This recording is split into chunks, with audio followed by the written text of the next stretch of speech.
ഉവാച ഉത്തമ വാർത്താ ചാനൽ.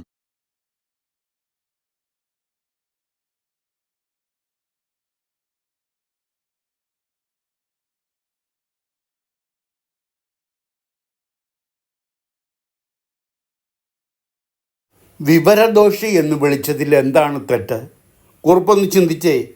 ബഹിരാകാശത്തെക്കുറിച്ച്, സൗരയൂഥത്തെക്കുറിച്ചൊക്കെ സംസാരിക്കുമ്പോൾ നമ്മളെ വിവരദോഷി എന്നൊരാൾ വിളിച്ചാൽ അതിൻ്റെ അർത്ഥം ബഹിരാകാശത്തെക്കുറിച്ച് നമ്മൾക്ക് വിവരമില്ല എന്നുള്ളത് മാത്രമാണ്.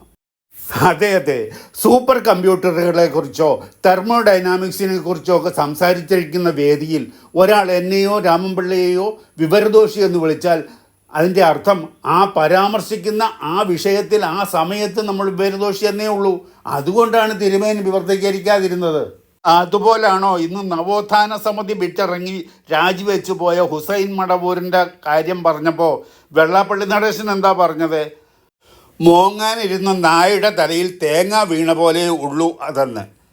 എന്തായാലും നമ്മുടെ നേതാക്കന്മാർ ഈ കാലത്ത് സംസാരിക്കുമ്പോൾ ഉപയോഗിക്കുന്ന ഈ ഉപമയും ഉൽപ്രേക്ഷയും ഉണ്ടല്ലോ, ഉഗ്രനായിരിക്കുന്നു. അരുതരുത്, വെള്ളാപ്പള്ളി നടേശനെ കുറിച്ച് ഇല്ലാത്തത് പറയരുത്. അദ്ദേഹത്തിൻ്റെ ക്രാന്തദർശിത്വത്തെ കാണാതിരുന്നുകൂടാ. ഇന്നത്തെ പത്രം നിങ്ങൾ വായിച്ചോ?